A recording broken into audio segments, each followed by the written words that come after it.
At my wife's 65th birthday celebration, surrounded by over 80 guests and endless champagne toasts, my 14-year-old grandson whispered to me with trembling hands, "We need to leave right now. I have something you must see. Please, Grandpa Jimmy, trust me." I thought he was just being dramatic, perhaps overwhelmed by all the people.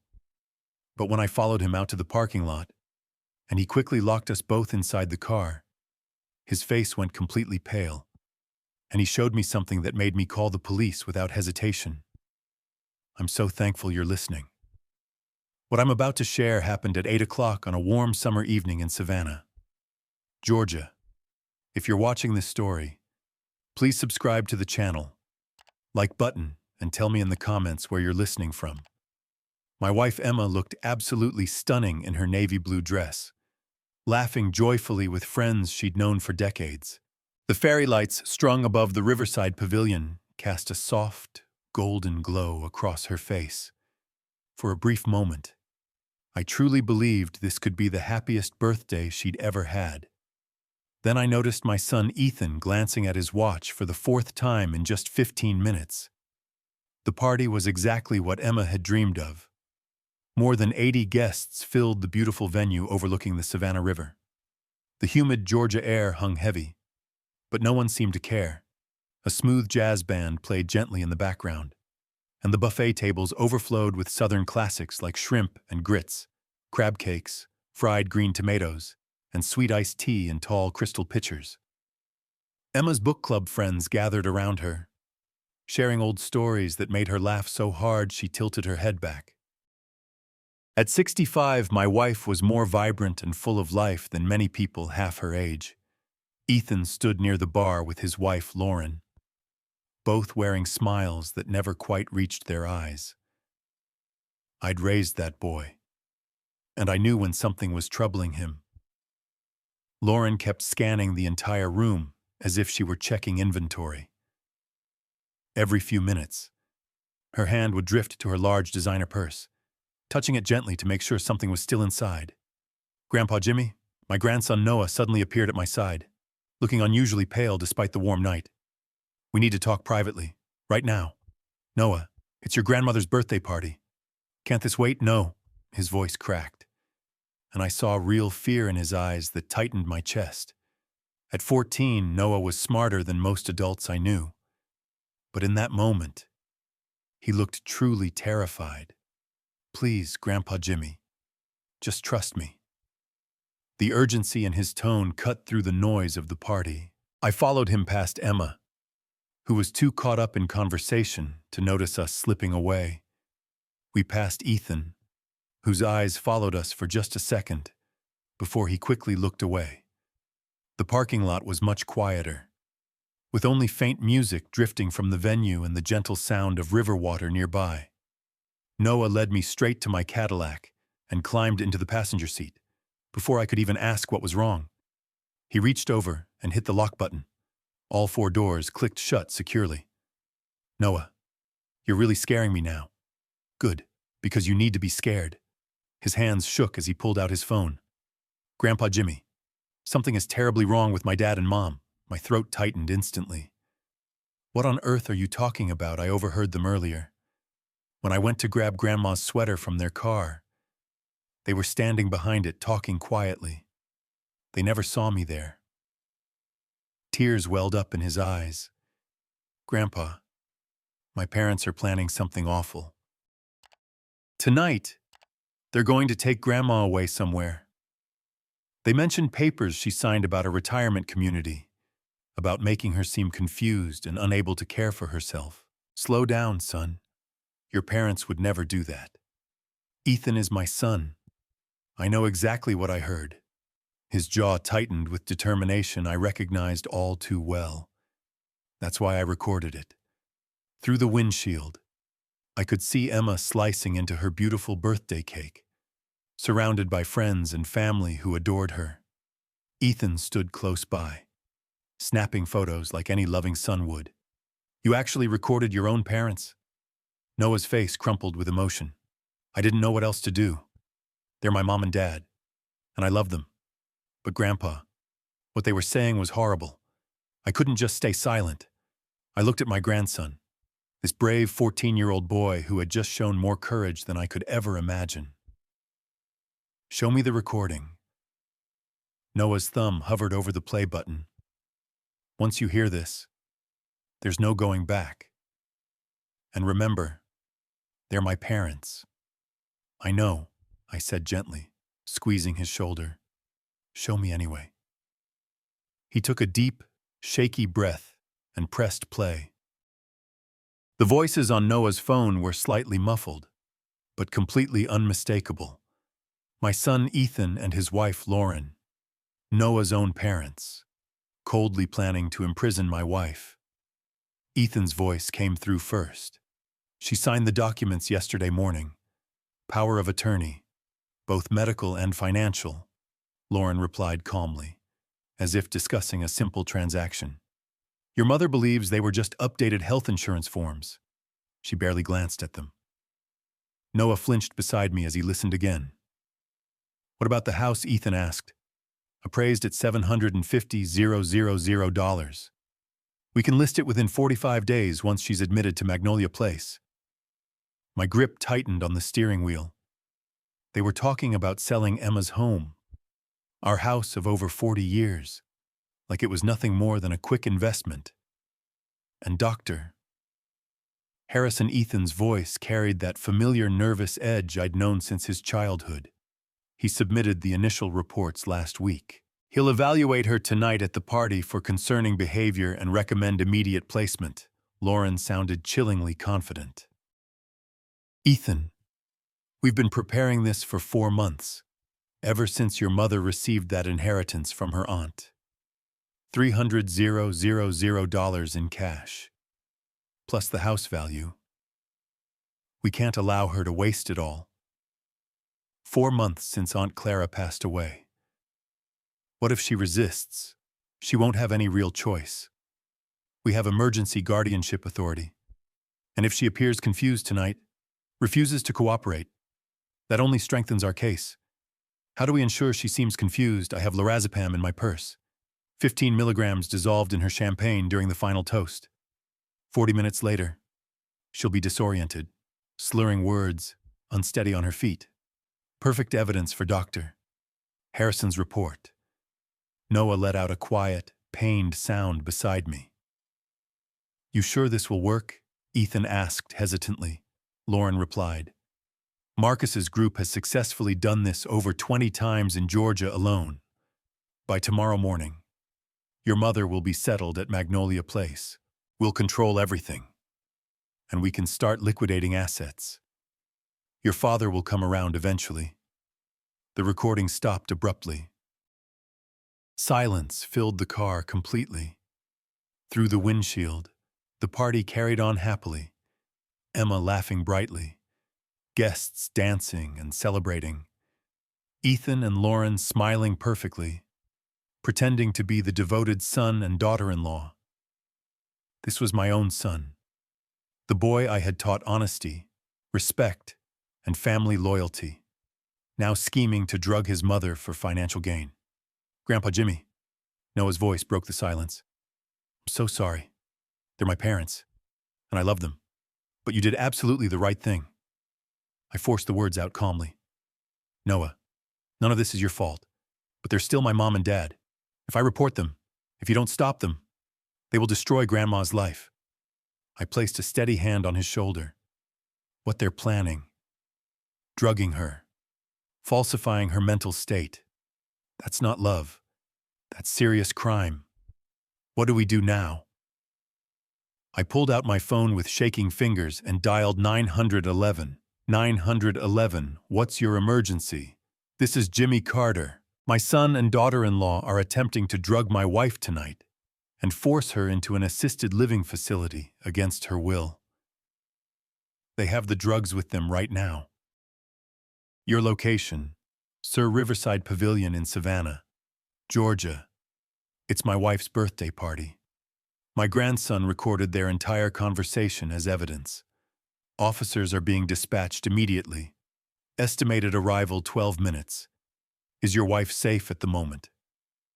Through the window, I saw Ethan approaching Emma holding two champagne glasses.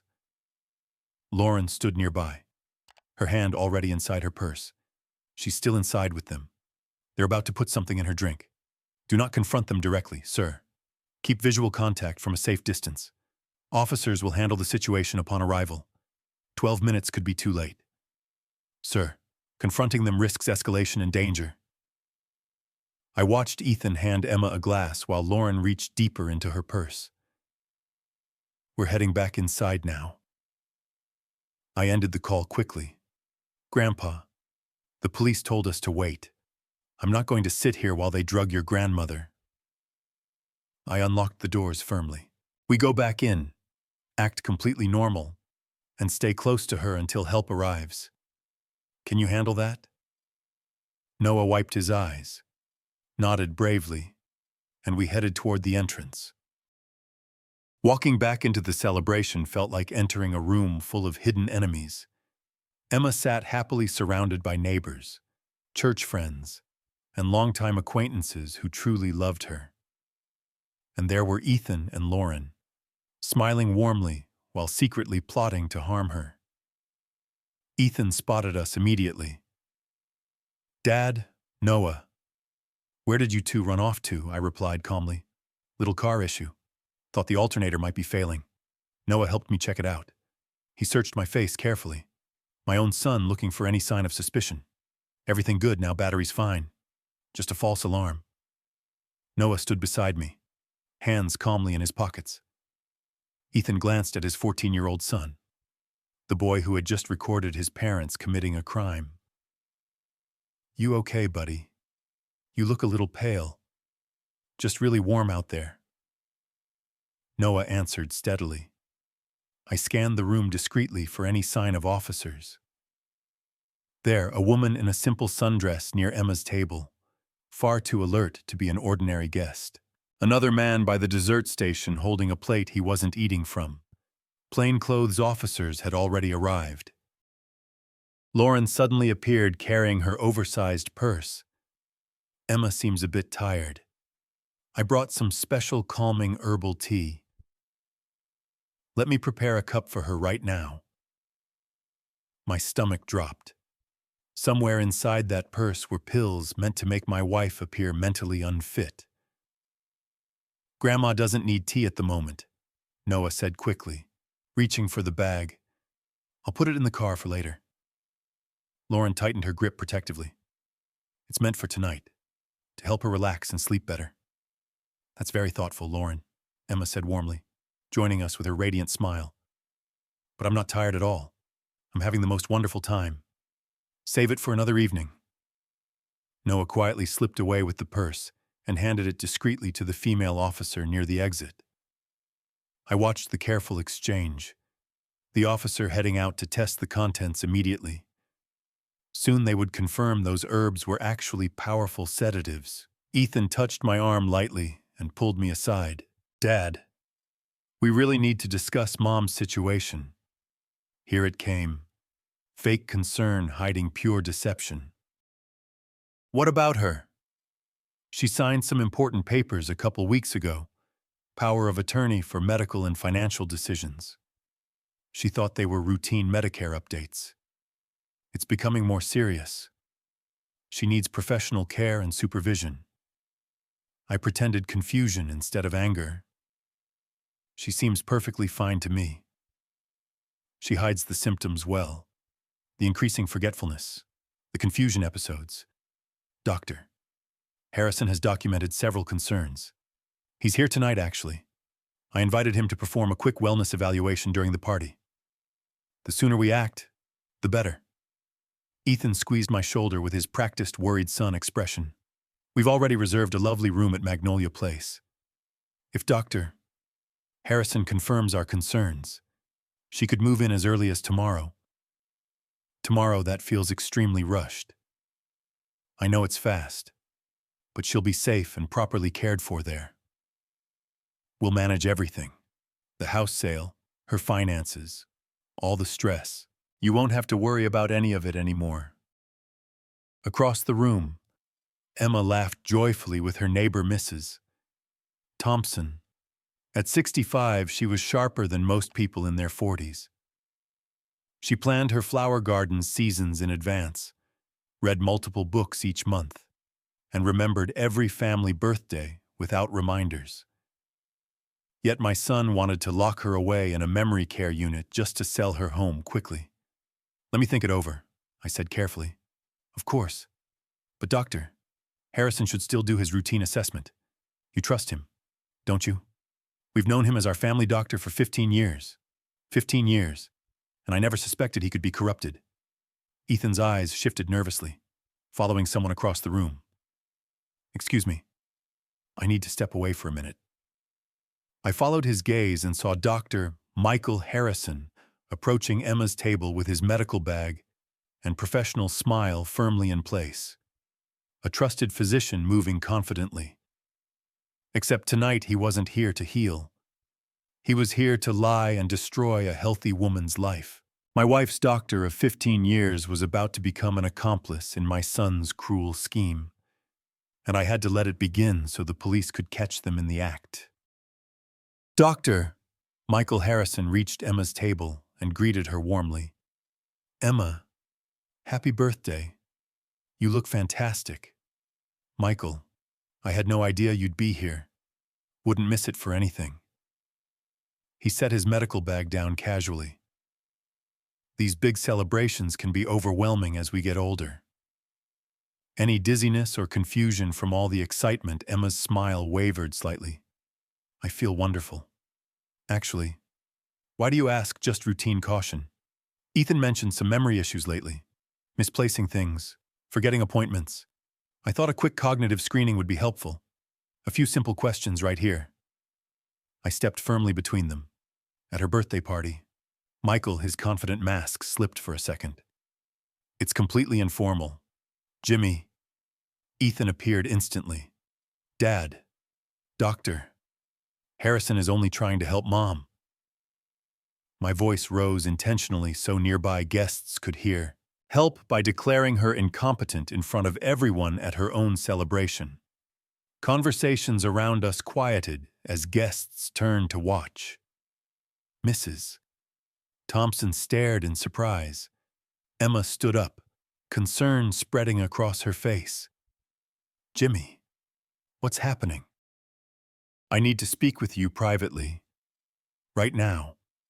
I took her hand gently and led her out onto the riverside deck. The warm Georgia night air carried the scent of blooming jasmine and river water, while party lights reflected softly on the surface. Through the windows, I could see Ethan and Lauren speaking urgently to each other. Noah stood alone, watching everything carefully. "You're frightening me. Jimmy, Emma, Ethan and Lauren have been scheming for 4 months, ever since Aunt Clara's passing. Planning what exactly? To place you in an assisted living facility against your will, sell the house, and take complete control of your money." She pulled back in shock. "That's ridiculous. Those papers you signed recently, the ones presented as insurance updates." Her face paled as realization hit. They granted Ethan full power of attorney, medical and financial. Tonight, Doctor. Harrison was supposed to evaluate you, document confusion, and recommend immediate admission to Magnolia Place. I'm perfectly clear-headed. I know you are. But they planned to change that. They intended to drug your champagne. You'd become disoriented and unsteady. Doctor. Harrison would use that as proof you needed urgent care. She gripped the deck railing tightly. How do you know all this? Noah overheard them and recorded the entire conversation. I listened to every word. Noah. Her voice broke with emotion. He heard his own parents plotting to drug me and steal everything. He chose to protect you instead of staying loyal to them. Through the window, Noah stood small and isolated, watching his parents with heartbreaking sadness. At 14, he sacrificed his relationship with his mother and father to save his grandmother. Emma followed my gaze. Oh, dear God, that poor sweet boy. He did the bravest thing possible. Tears filled her eyes. Those papers. Ethan sat with me at the kitchen table and explained them so patiently. Said they were just routine updates. He's my son. I trusted him completely. 4 months of careful planning. Aunt Clara's inheritance.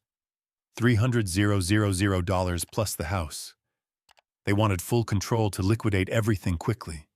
She turned back toward the windows, watching Ethan speak with Dr. Harrison while Lauren scanned exits nervously. Noah remained alone because he chose right over blind family loyalty. My own son, she whispered softly. I saw her expression shift from shock to quiet determination. Not just a woman betrayed, but a woman who understood the danger and refused to become a victim. What do we do now? The police are already on their way. I called them from the parking lot. Plainclothes officers are inside the venue right now. They should. Suddenly, all the lights inside went out completely. Darkness swallowed the deck, the party, everything around us. Gasps echoed from inside the hall. Then Emma's hand squeezed mine tightly, and I knew Ethan's backup plan had just activated. 10 seconds later, emergency backup lights kicked on, bathing everything in pulsing red glow. In that eerie light, I saw my son move quickly. Ethan grabbed Emma's arm firmly. Mom, we have to evacuate immediately. There's an emergency. The building isn't safe. Get your hands off her right now. My voice boomed across the stunned room. He tightened his grip. Dad, I'm trying to keep her safe. Safe, I shoved him back hard by dragging her to Magnolia Place tonight against her will. We faced each other in the crimson emergency lighting, Emma behind me protectively, Ethan in front of me aggressively. My son, the boy I taught to ride a bicycle, to play baseball, to always do the right thing. He lunged again, trying to pull Emma past me toward the exit. I grabbed his shirt firmly, and for a tense moment, father and son struggled physically while 80 guests watched in horror. Dad, stop this. Noah's clear voice cut through the chaos. He stepped forward into the red light, phone raised high, tears streaming down his face. I recorded everything, he announced loudly. The conversation in the parking lot, the plan to drug Grandma, Magnolia Place, selling the house. All of it. Ethan froze, staring at his 14-year-old son in disbelief. Noah, you don't understand what you're doing. Police, everyone freeze. Officer Ramirez stepped forward, badge flashing under the red lights, her partner right beside her. Additional officers emerged from side doors and the kitchen area, with Detective Brooks leading them. Ethan Carter, Lauren Carter, you are both under arrest for conspiracy to commit elder abuse, fraud, attempted kidnapping, and related charges. Lauren screamed. This is absolutely insane. We were only trying to protect her, ma'am. Drop the purse immediately, Officer Ramirez ordered firmly. Lauren clutched it tighter, but Ramirez quickly seized it and opened it on a nearby table. Inside was a bottle of lorazepam, 15 milligrams, prescription not in Lauren's name, along with fully prepared commitment papers for Magnolia Place with Emma's signature already forged. You little traitor, Lauren spat angrily at Noah, her face twisted with rage. We're your parents. We gave you everything you have. Noah stood firm despite his tears. And she's my grandmother. Someone had to protect her, even if it meant protecting her from you. Ethan's voice cracked, not with regret, but pure anger. Do you have any idea what you've done? You've ruined everything, Dad, Noah whispered quietly but firmly. You ruined everything the moment you decided Grandma's life was worth $750,000. Officers pulled Ethan's arms behind his back and handcuffed him while reading his rights calmly. He never looked at me or Emma again. He stared only at Noah with cold resentment. Lauren fought harder, shouting about lawsuits and mistaken identity until officers finally secured her as well. "This isn't over," she screamed as they escorted her out. Then sudden silence fell over the room. Emergency red lights continued pulsing over shocked guests, abandoned drinks, and a half-eaten birthday cake. Emma's knees weakened, and I caught her as she began to tremble. "Jimmy," she whispered through tears. "Our son. Our boy. I know," I murmured, holding her tightly.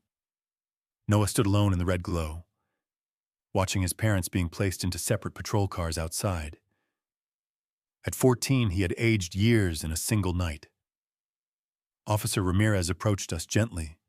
"Mr. and Mrs. Carter. We'll need full statements downtown. Noah, too, as our primary witness." I nodded, still supporting Emma. Through the windows, blue and red police lights flashed across the Savannah River as 80 silent guests processed the dramatic scene they would retell for years.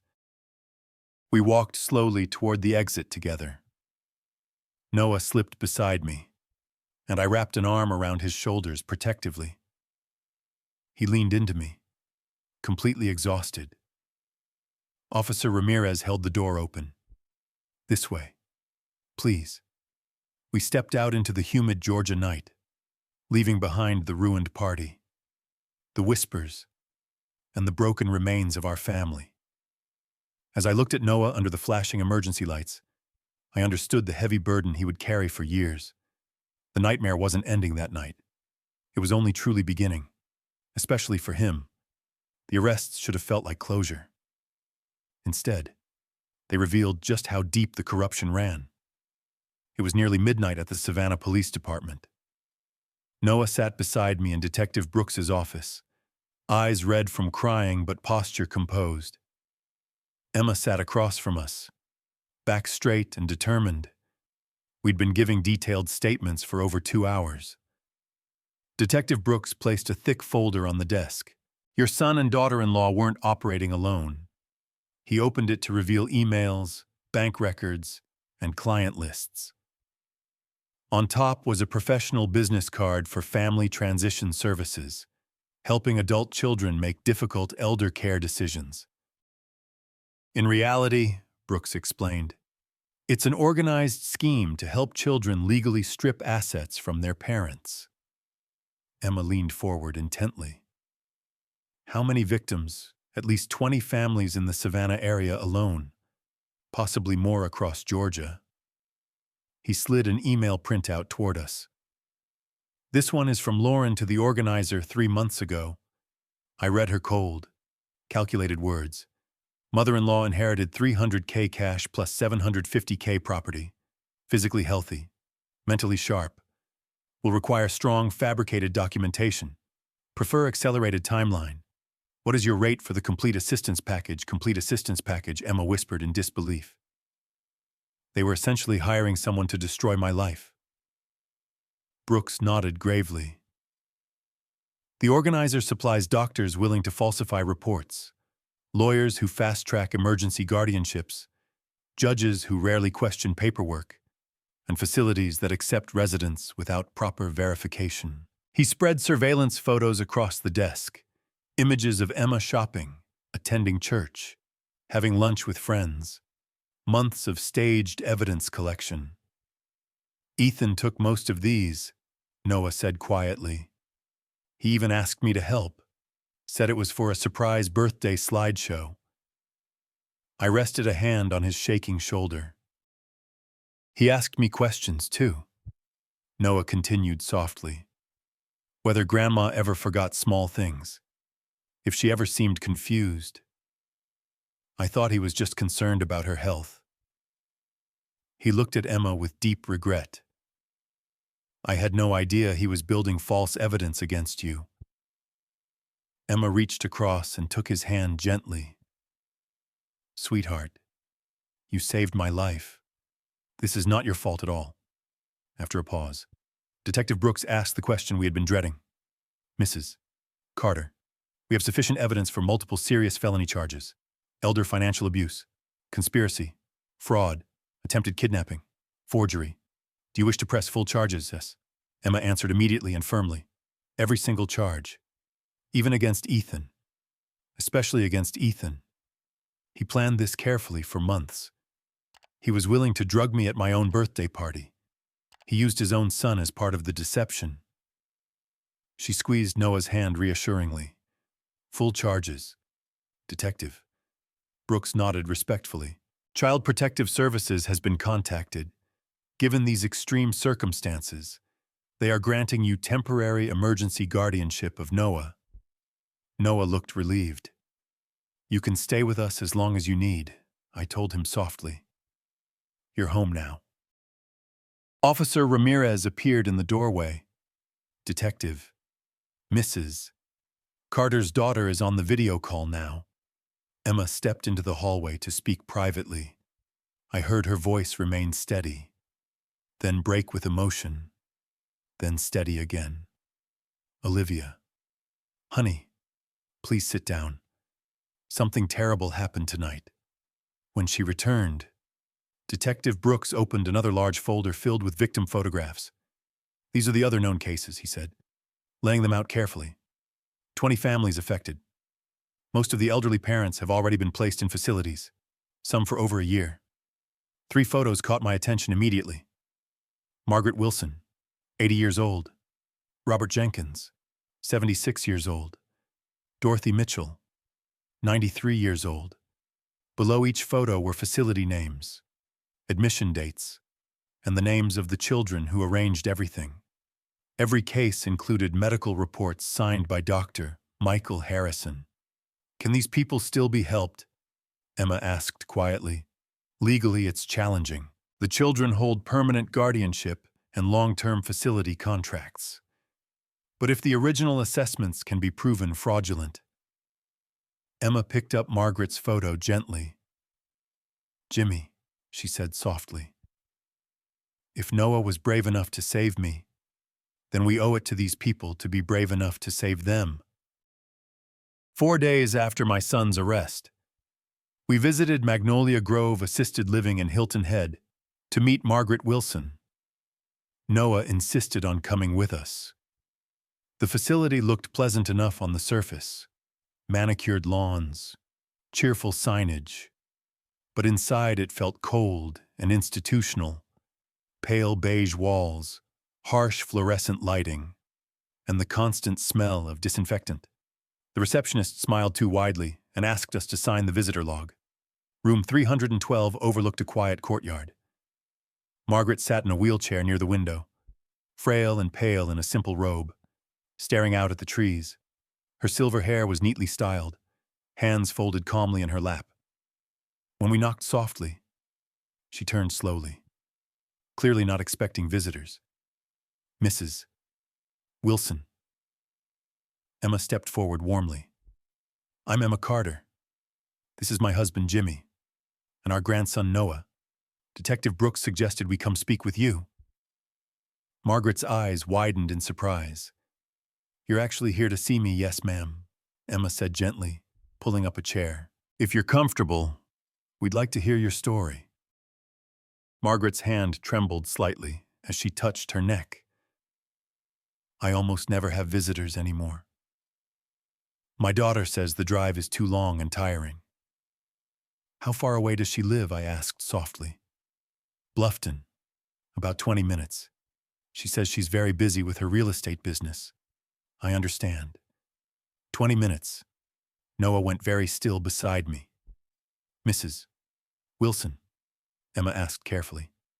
How did you come to live here? Margaret looked down at her hands. 9 months ago, my daughter brought some papers for me to sign. Said they were routine Medicare updates. I trusted her completely. She's my only child. She took a slow breath. The next morning, I woke up in this place. She told me I'd had a serious episode and wasn't safe living alone anymore. By the time I fully understood what had happened, my house was already sold, my bank accounts transferred, everything gone. What did you enjoy doing before retiring? Noah asked quietly. Her face lit up briefly. I was a school librarian for 40 years in Beaufort County. Poetry was my passion. I could recite entire sonnets from memory. This above all to thine own self be true. The light faded from her eyes. I should have remembered that advice before signing anything. You seem perfectly sharp to me, I said honestly. The staff doctors here say the same privately. I don't belong in memory care. They recently moved me to regular assisted living, but I shouldn't be in any facility at all. Her voice grew stronger. I asked for access to my own checkbook last month. They said my daughter manages everything now. It's better this way. Better for whom? I wonder. Emma reached over and held her hand gently. We then spoke with the facility administrator, a tired-looking man in his 50s. Mrs. Wilson is under full legal guardianship, he said before I could finish explaining. We don't make those decisions. We simply follow the court-ordered paperwork. She doesn't need to be here. I insisted. She needs her independence restored. Then you'll need to challenge it through the legal system. I can't override guardianship. He stood abruptly, ending the conversation. Noah spoke up from the doorway. She could have been my grandmother. If my dad's plan had succeeded, Grandma would be sitting in a room just like this one. The administrator shifted uncomfortably. I'm truly sorry, young man, but these situations are very complicated. In the parking lot, Emma stared back at the building with quiet fury. That could have been me, she whispered. In less than a year, I'd be in a similar room, wondering why my own child stopped visiting. Noah stood beside her, looking far older than 14. Grandma, how many more people are there like Margaret? How many are waiting for family who will never come? We drove home in heavy silence, each carrying the weight of those unanswered questions. Over the following 5 months, we became dedicated advocates for victims forgotten by the system. Noah, at 14, became an unexpectedly powerful voice for the voiceless. 2 weeks later, we met Robert Jenkins. Robert sat in the common room at Oak Haven completing the Saturday New York Times crossword puzzle. The most difficult one, entirely in ink. 76 years old, retired engineering professor. I've published 52 academic papers, he told us proudly, tapping the newspaper. Apparently, I'm still sharp enough for complex calculus, but not competent enough to handle my own finances. His daughter visited once every 2 months with new documents for him to sign, updated powers of attorney, revised trust amendments. Robert refused them all, but being locked inside a facility limited his options severely. It's slow torture by bureaucracy, he explained calmly. She's not as aggressive as Ethan Carter with his 4-month rush plan.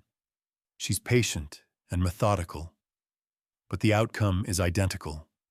6 weeks after that, we visited Dorothy Mitchell at Magnolia Place, the very same facility Ethan had chosen for Emma. The painful irony wasn't lost on any of us. Dorothy Mitchell, 93 years old, sat in the visiting lounge wearing an elegant dress, pearls, and perfect posture. Small but commanding presence. I'm 93, not incompetent, she declared immediately. There's a significant difference, though my son appears to have forgotten it. He's an attorney, for heaven's sake.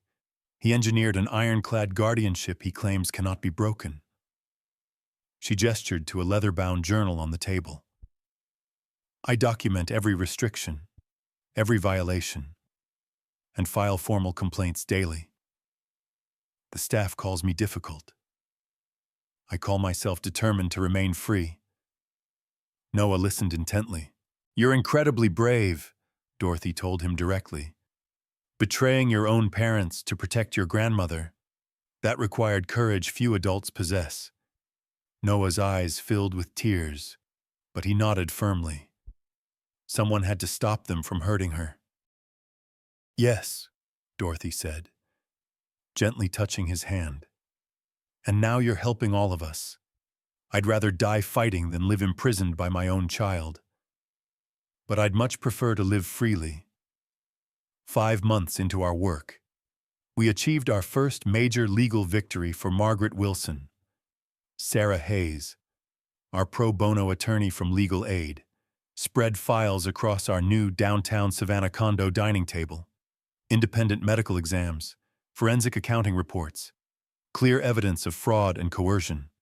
These guardianship cases are difficult to overturn, she warned. We must prove the original orders were obtained through deception. That requires extensive documentation, expert witnesses, and patience. Noah had already built a detailed spreadsheet tracking all 15 active cases, color-coded by status with notes on each victim's health, legal progress, and personal needs. He updated it religiously every evening. Margaret's breakthrough came when bank records revealed her daughter had transferred over $220,000 in just 4 months. A court-ordered independent evaluation confirmed Margaret was fully competent. The judge immediately reversed the guardianship. Margaret moved into a beautiful, independent senior community of her own choosing. Our first true success. That same week, Emma made her final decision. I'm selling the house, the one Ethan tried so desperately to take. We'll use the proceeds to fund this advocacy work, helping people like Margaret, Robert, and Dorothy. We downsized to a comfortable condo in downtown Savannah. Emma no longer needed a large house. She had found deeper purpose. By the end of 5 months, we had successfully freed 4 victims and had 12 cases actively progressing through the courts. We were exhausted, but we were winning real lives back. 5 months after the arrests, Detective Brooks called with updates. Trial date is confirmed for December 10th. Marcus Reynolds, Ethan Carter, Lauren Carter, and Dr. Michael Harrison will all be tried together. Federal racketeering charges combined with state elder abuse, fraud, and forgery counts. He paused briefly. Mr. Carter, is your family prepared for this? I looked around our condo. Noah sat at his laptop updating the victim spreadsheet. Emma reviewed witness statements with Attorney Hayes. 5 months of relentless effort leading to this moment. Detective, I replied firmly. We've been ready since the night Noah locked those car doors and hit record. 6 months after that traumatic night, I stood in a Savannah courtroom watching my son receive his sentence. Noah stood between Emma and me, about to see his parents imprisoned because of his extraordinary courage at 14. It was December 10th. The courtroom was filled with victims we had helped, journalists, elder rights advocates, and families just beginning to understand similar betrayals. Judge Elena Ramirez, experienced and sharp, presided over the proceedings. The defendants will please rise for sentencing. Ethan stood solemnly. Lauren stood across the aisle. Marcus Reynolds and Dr.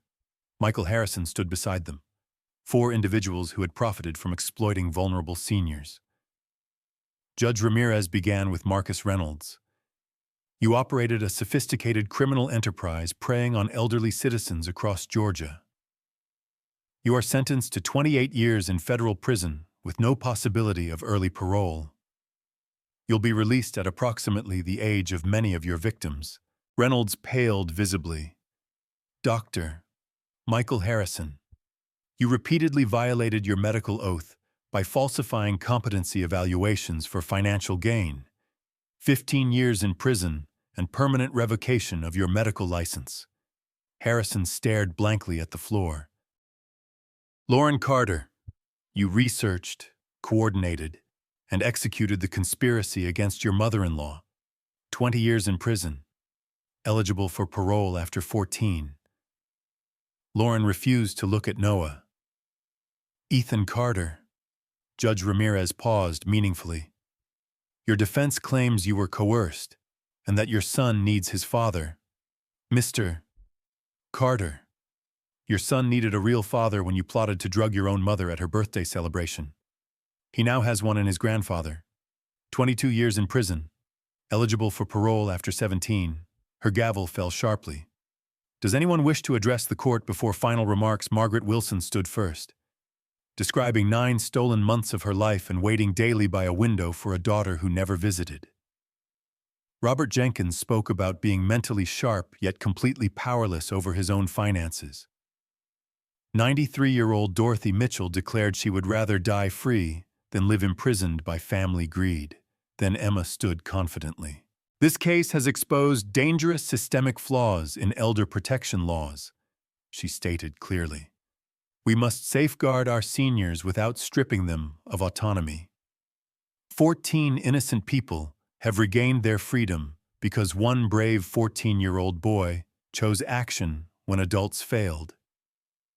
That responsibility should never fall to a child. Until laws change, we will continue this fight. The courtroom erupted in applause, and Judge Ramirez allowed it to continue briefly. As bailiffs led the defendants away, Ethan turned briefly and mouthed to Noah, "I'm sorry. I love you." Noah remained silent and unmoving. Lauren never once looked back. 7 months later, on a beautiful spring afternoon, Emma and I stood in the new office of Clara's Legacy Foundation, named after her aunt, whose inheritance had triggered both the crime and our awakening. 14 victims freed, 5 cases still navigating the courts. Noah, now almost 15, came after school 3 days a week to help organize files, maintain the database he designed, and speak with families just discovering similar betrayals. He met weekly with a therapist. Some weeks were harder than others. Ethan sent occasional letters from prison. Noah kept them unopened in a drawer. Perhaps someday he would read them. Perhaps not. Lauren never wrote at all. Olivia flew down from Chicago monthly to assist with foundation work. Our family was slowly healing and rebuilding. Emma sold the house Ethan coveted and used the money to sustain the foundation. At 66, she was more purposeful and strong than ever. Noah began talking about studying elder law in college, so no one else would ever need to secretly record their parents planning harm. He often said age doesn't create weakness. It reveals true character. Ethan believed his mother's age made her an easy target. He now had 22 years to reflect on that mistake. Noah had lost his parents but discovered profound purpose. At 14, he chose justice over silence. That kind of courage lasts a lifetime. 6 months ago, he saved one life. Today, he was helping save many more. Some endings become new beginnings. We learned that truth the hardest way possible. This is my true story, shared as a serious warning. I never imagined I would become one of those grandfather tales about family betrayal. But here's what I've learned through pain. Trust everyone, but always verify, especially with your own children. Ethan was a good son for 36 years. Then greed exposed a flaw in his character, and a man named Marcus Reynolds showed him how to turn family love into financial weapon. This story could happen to any family. It almost happened to ours. My strongest advice: don't wait until your 14-year-old grandson must become the responsible adult. Watch carefully for warning signs. Sudden intense interest in your finances. Papers presented as routine insurance updates. New concerns raised about memory or safety at home. These are serious red flags that nearly cost Emma everything. If Noah hadn't shown incredible courage to record that conversation, this would be a tragic story of an innocent woman losing her freedom, home, and dignity because the system failed to protect her. By God's grace and one child's bravery, we are here to share the truth. Protect your elderly loved ones fiercely, but also protect them from those closest who might exploit trust. These grandfather horror stories shouldn't exist, but they do. 20 families in the Savannah area alone have suffered. If this story moved you, please like this video, subscribe to the channel and comment below. Share it with someone who needs the warning, and consider following for more awareness updates.